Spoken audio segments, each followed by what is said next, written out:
Hello? Okay, well, welcome, everybody.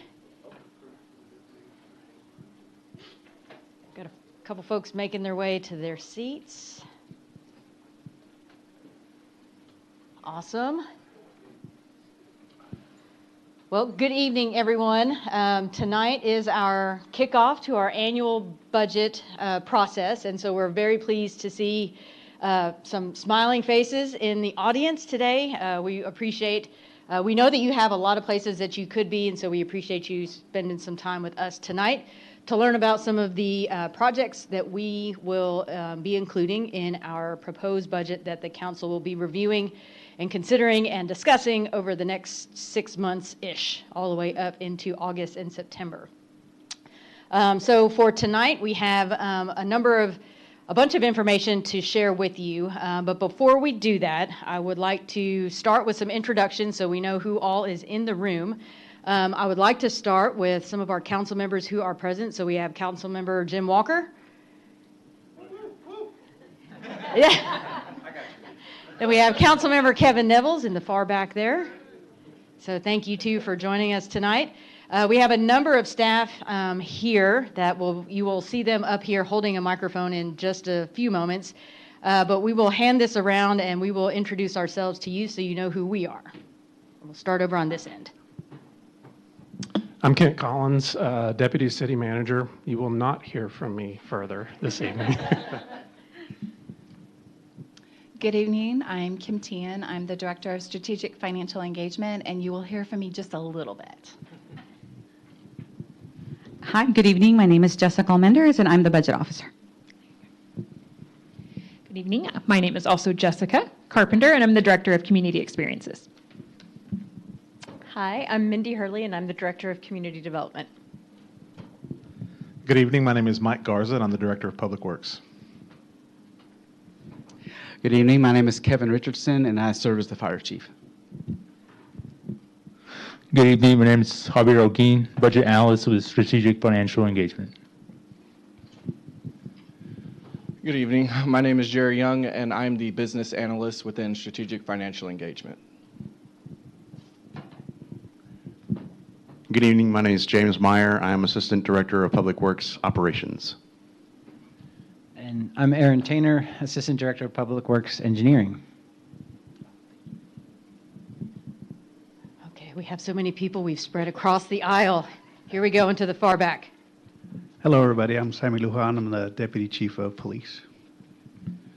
I'm Danny Barton, and I'm the Police Chief. I forgot for a second. Hi there, I'm Mattia Messmer, the Director of Employee Experience. And and I probably should have said this before I've just walked up and started talking. My name is Tracy Leach. I'm the other Deputy City Manager. Traditionally, what we have done is we've invited our residents who are here in attendance to also introduce themselves, if y'all are willing to indulge us with that. We're interested in just who you are, maybe how long you've lived here in Coppell. Yes, I'm Jeff Roller. I've lived in Coppell 37 years now, and I am on the Parks and Rec Board and the Economic Development Foundation. Thank you so much. Patrick Brand, I've lived here for 16 years now.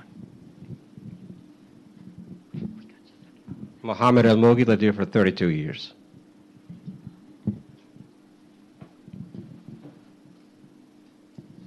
Dave Schaaf, I lived here 31 years.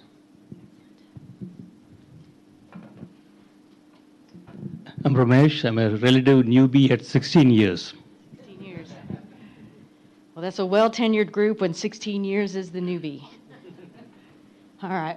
Well, again, I want to thank everybody for giving us a little bit of your evening tonight. I hope you walk away with some useful information that at least encourages you to attend more of our engagement opportunities as it relates to our budget. It is one of the most important things that we do every year. And so I know our city council enjoys hearing from residents around the things that they would like to see happening in the community. Jeff mentioned the boards. All of our boards also function to engage with our community to understand what those needs are so that we can start planning to meet those needs. So without further ado, I will turn it over to Jessica and we will start our presentation. Well, good evening, and again, thank you so much for being here tonight. We're so excited to have you here to just hear a little more about our budget process. So if you give me 1 second.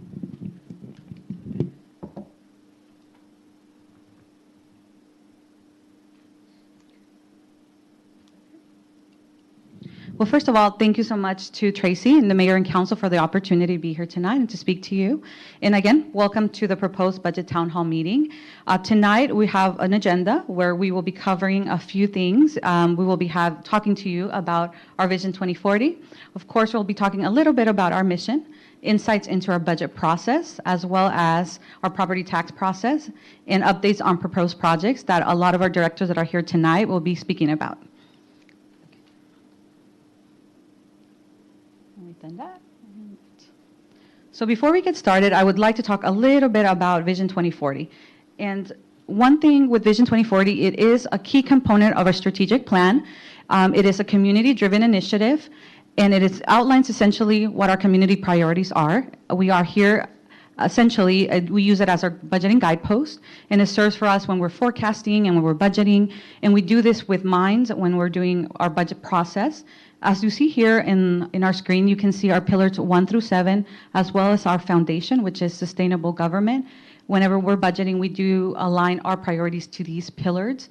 And if you're wanting to learn a little more about Vision 2040, I encourage you to visit our City of Coppell website, and you may see all our details there about Vision 2040.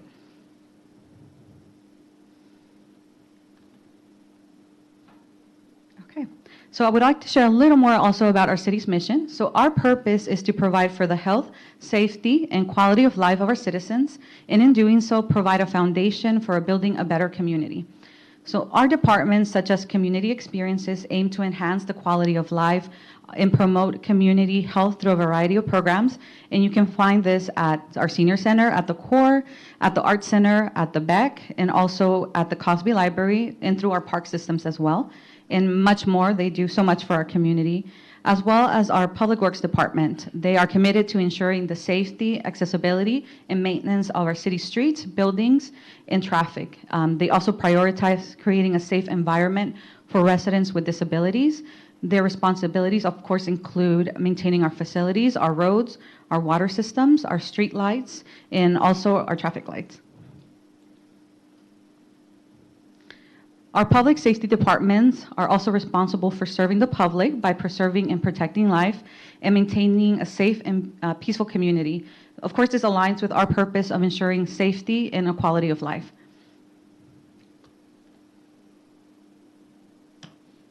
So we cannot accomplish our mission and vision to bring quality of life, health, and safety to our citizens in a silo. It really takes a collaboration from all of us. First is through the engagement of you, our citizens. It is vital to the future of the city of Coppell.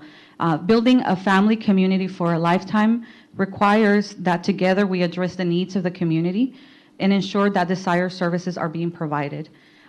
Your input really matters to the city of Coppell staff and of course our council. We ultimately are here to serve you. Additionally, the City Council plays a crucial role as the voice of our community in creating policy, providing direction, and making decisions that lead to the best outcome of the city. And of course, to our dedicated, service-driven employees who are essential in providing quality services to the community each and every day. Furthermore, funding is crucial to what we do to be able to deliver services to you. Property tax and sales tax make up 82.54% of our total revenues in the general fund, and it makes up 58% of all of our funds, so our overall revenues for the city. So now that we know a little more about our city's Vision 2040 and our mission, we will continue to dive a little more into our fiscal year 25 budget process and some of the dates. So as we prepare for this year's coming up budget season, please note the dates in red are dates that are opportunities for citizens can interact and provide input in our process.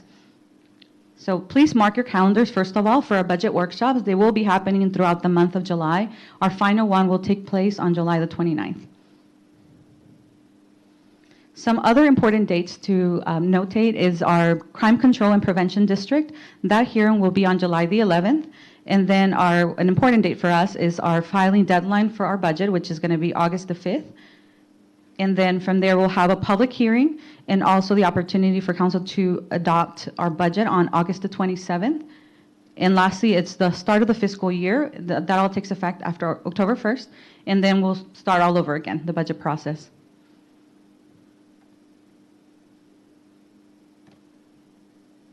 So at the city, we have plenty of resources for you to dive into our budget process. First of all, we have our annual operating budget. We have our budget in brief. We have our 5-year forecast. Soon to be issued, our 2024 to 2028 5-year forecast. Our annual comprehensive financial report for fiscal year 23. And you can see all these resources on our City of Coppell website. And you just visit our transparency page or our strategic financial engagement department page, and you'll be able to find all these resources.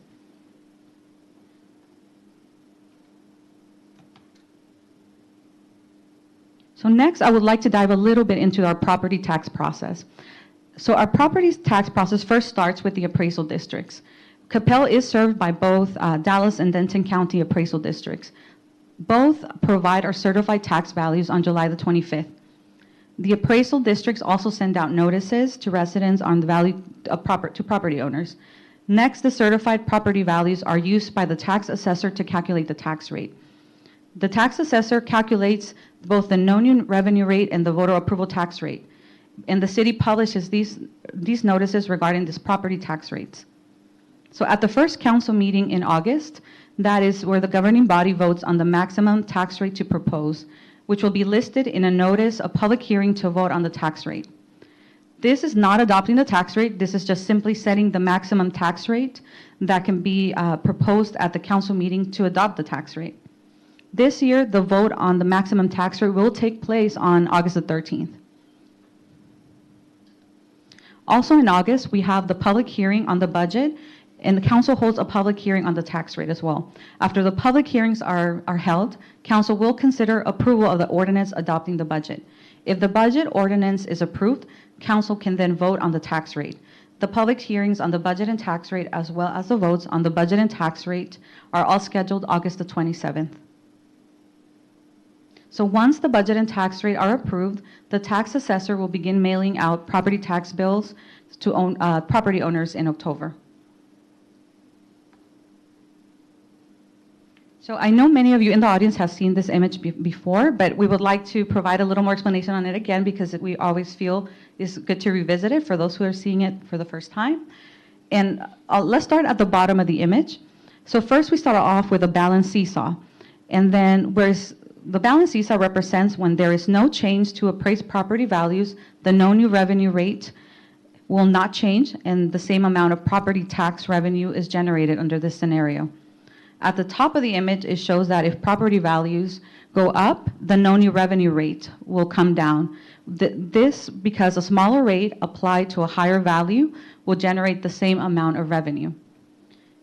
So if property values then decrease, then the no new revenue rate will go up because a larger rate is needed when applied to a lower value to generate the same amount of revenue.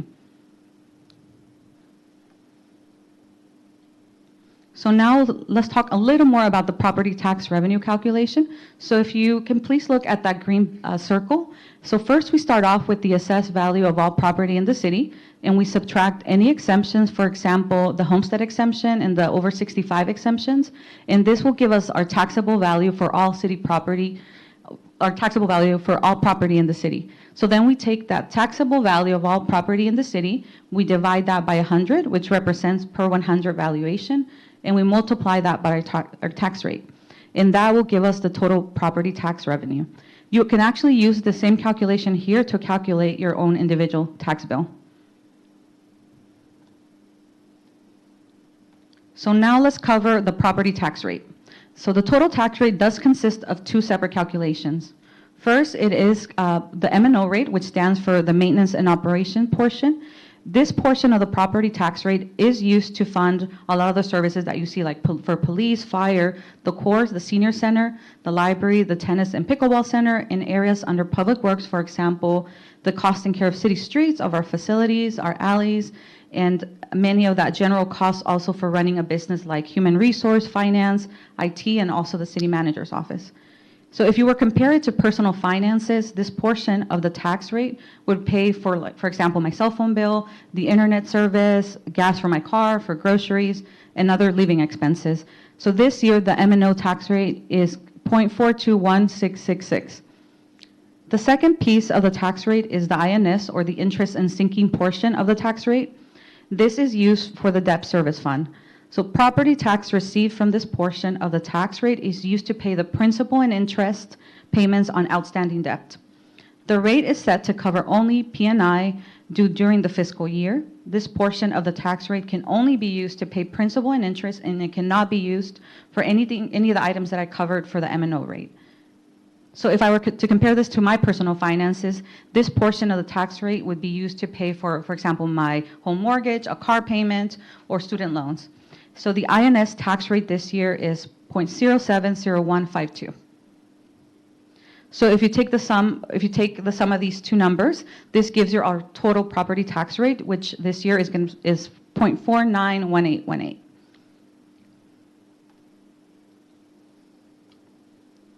Okay, so what we are not. So this last slide shows other entities included in your total tax bill.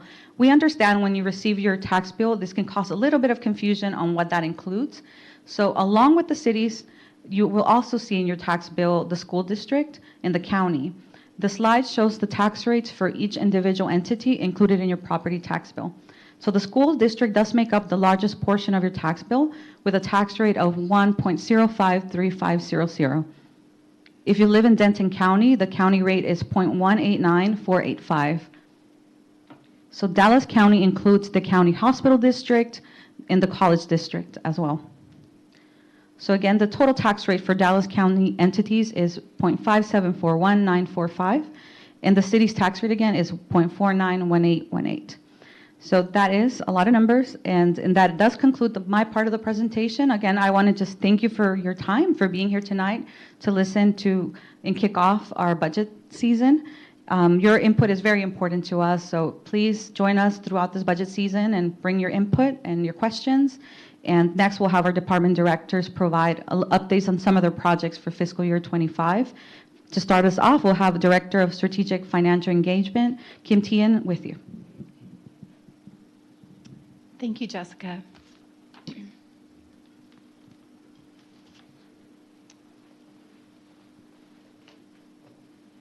So this year, the SFE Department, Strategic Financial Engagement, does have a request, and we are requesting budget software.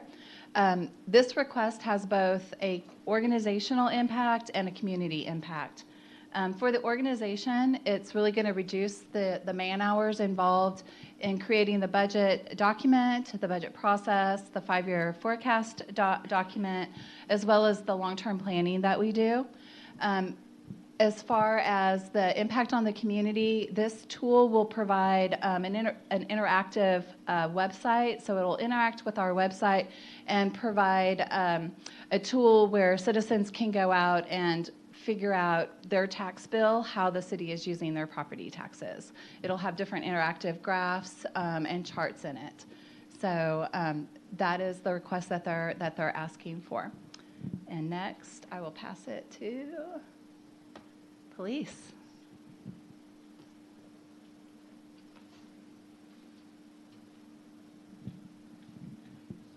Chief Barton.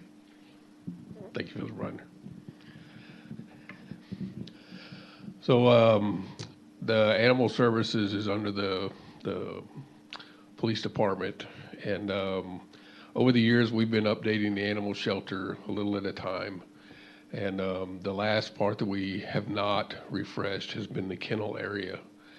And the kennel area really needs a refresh because the doors are getting wore out, the paint's coming off the walls. We think we're going to try and get bigger kennels for the animals, better bedding for the animals, and then the ventilation in the room is just outdated. And so we think this is better, mainly for the animals, but also for our work staff, and it'll make for a more holistic animal services shelter.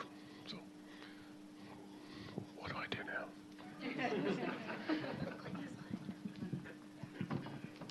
hit this button. I love following Danny.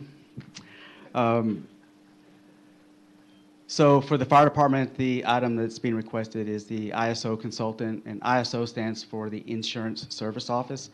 And what the Insurance Service Office does is they provide what they call a public protection classification. So basically, it's accreditation standards for the fire department. They come out and give the fire department a grading from 10 all the way down to a class 1. And so the insurance industry uses those ratings to help determine insurance rates for your properties, and that would be for residential and commercial properties. Currently, we have secured the ISO Class 1, which is the highest rating, and our intention is to work with a consultant we're coming due to adequately prepare us and identify any areas we need to improve on before our next evaluation, which will be coming up that following year.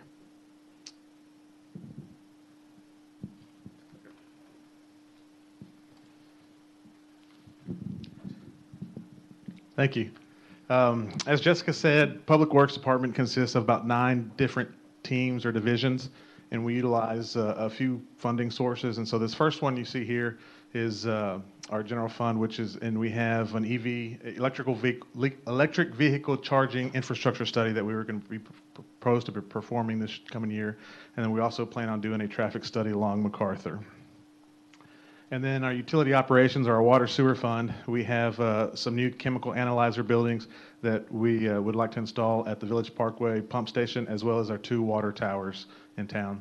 And then we also plan on doing some repair or replacements of our sanitary sewer collection system, and then begin design of our DeForest lift station rehabilitation project. And then the last funding source is our Drainage Utility District Fund. And there are 3 projects that we will begin working on related to erosion and bank stabilization of creeks on city property. And so those 3 you see there are ones that we will begin, propose to begin in 24-25. And next, I will pass it on to Community Development. Thank you. So one of the divisions that falls under community development is the planning division. And the planning division is responsible for maintaining the comprehensive land use plan for the city. And the comprehensive land use plan is exactly what it sounds like. It is what dictates the development of the community, the land in the community. And so standard practice is for the comprehensive land use plan to be updated every 5 to 10 years. The current comprehensive land use plan was adopted in 2011. However, it was amended by City Council action in 2016. So we are gearing up to start that process to update it. Since the community is nearing build out, it will really be focused on the redevelopment of the community. And so it will involve all stakeholders in the community. So all the public will have an opportunity to have input. Most of our boards and commissions and a lot of our departments will also have a role in that process. But from the issuance of the RFP to the adoption takes about 2 years. And so that is why we need to go ahead and get that started this next year. And next is... Okay, bear with me. We have significantly more items, I think, than the previous departments. But much like Public Works, we do utilize a couple of different funds, several different funds. I'll be talking about 2 of those tonight, our general fund requests and our CRDC fund requests. So the first 2 out of the general fund is going to be some equipment for our library, our AMH, or automated materials handling machine. Basically, when you turn your book into the book drop, a machine reads the barcode and then splits it into where it needs to go so it can be quickly reshelved into the library so you can get access to those materials that you've been waiting on. And then we'll also be replacing all of our tables and chairs at the senior center. So those are ones that are utilized for all the rentals that building does, and a lot of those are original to the building's construction in 2009. So they're definitely at end of life. And then moving on to our CRDC fund. And so again, the CRDC fund is our half-cent sales tax fund. So 1/2 cent of every sales tax transaction that happens in the city of Coppell goes into this fund specifically supports a lot of things my department does and a few other areas as well. So out of this list, I feel like I've said this probably the last 2 or 3 years here, we have an aging system full of a lot of things to take care of. So we're primarily going to be focused on replacement and maintenance. So there's very little new, if not any new items on this list. So first is replacement of the indoor pool play feature at the core. So this is the children's little small area at the core, again, original to the construction in 2000, and it is at end of life. Some more replacements over the senior and community center. They're going to be receiving some hopefully new cardio fitness equipment as well as flooring over there. So the folks that utilize that center know that it's probably time for that to be replaced. Over at Wagon Wheel Field 6, over behind Fire Station 4, we have a very well-loved batting cage there that both Coppell Baseball and Coppell Softball use. So they're going to receive hopefully new cages and new turf. And then moving on to MacArthur Park. We're doing quite a bit of things over at MacArthur Park. This current year, we're working on, obviously, a renovation of Wagon Tails Dog Park. And then right on the heels of that, we're going to be looking at our bathroom and concession facilities over there to get those up to kind of where the rest of our system is and get those refreshed. And then continuing on with MacArthur Park, that playground there is one of the oldest playgrounds. So that one is at end of life. And the exciting sort of new thing we're going to do there comes directly from our park board priority list. As a high priority, we're going to be replacing that with an all abilities playground, which is a gap in our system. We currently do not have any playgrounds designated as an inclusive or all abilities playground. So we're very excited about that. We have some erosion concerns over at Andy Brown East. So this will be phase 1 of a 3-phase plan to address some erosion. This one's going to start specifically on the east side of our performance pavilion of about 1,100 linear feet of some retaining wall that's going to be installed there. Again, at Andy Brown Park East, we're going to be replacing all of our tables and chairs that are under the pavilion, so those are very well loved. At Andy Brown Park West, we're going to be replacing all of those curved concrete basketball goals. They look amazing, but those are showing some signs of stress, and we're going to be replacing those with something a little different. And then some concrete and seam repairs throughout the trails. So we have about 25 miles of trail. It's a lot of concrete to maintain, so we're going to be going through the park system and addressing our critical seam repairs and replacing some panels.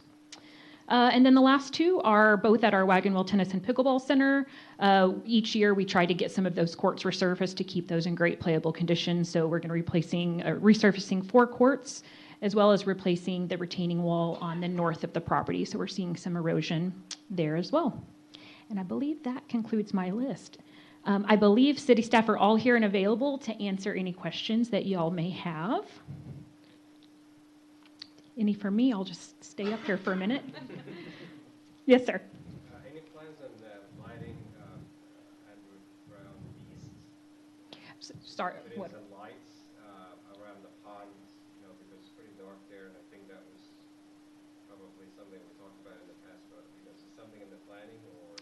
There's not currently, but we are also currently our department's in a master plan process. So that's something that we would love to hear about in the feedback portion as well. So that's ongoing. And I know that you came to our first meeting, so you're well aware that we're in that process. So we'll keep that on the list as well. Okay. Well, I think I'm happy to pass it back to SFE.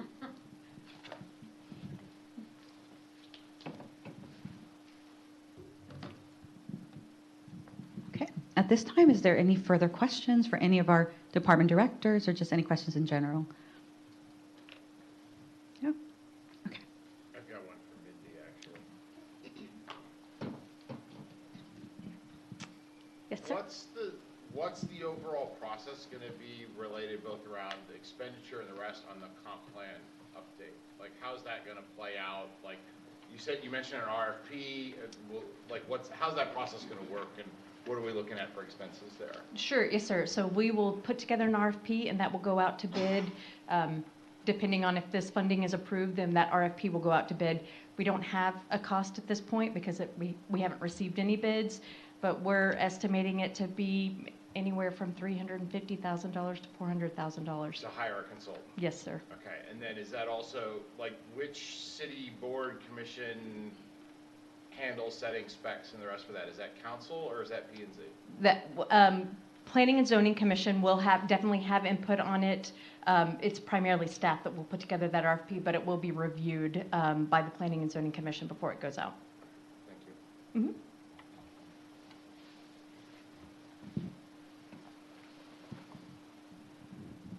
Any further questions? Yes, sir. Quick question on the, so which department does the street maintenance and repairs fall under? That would be under our Public Works Department. Public Works Department. So I would just put a request that you ask for more money for repairs of particularly alleyways and sidewalks in some of our older neighborhoods, like mine. Been on the list for 6 or 7 years now. A lot of our alleys are falling apart. And some areas have been maintained, but it's hard to get them done. It is. You're well aware of that. It is, yes. We can get your information and we can follow up on your specific need, but yes, we do yearly in our infrastructure maintenance fund, we allocate about $1.6 million for street, alley, and sidewalk repairs. And so we get what we can get done each year, and yes, we can Feel free to bump that up a little bit. Thank you. I would love to. Can I bump up your tax rate too? No.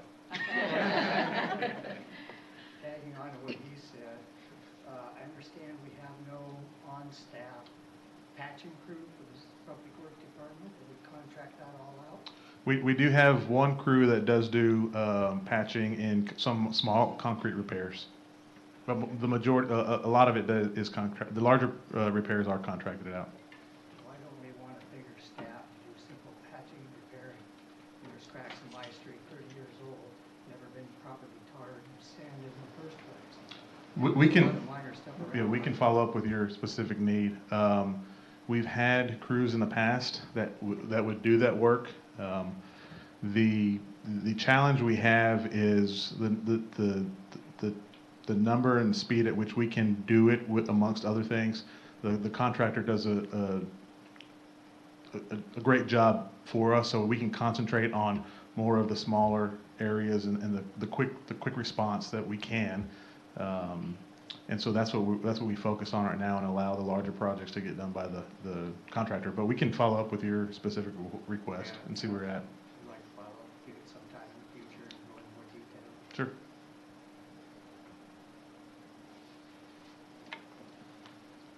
Anybody else?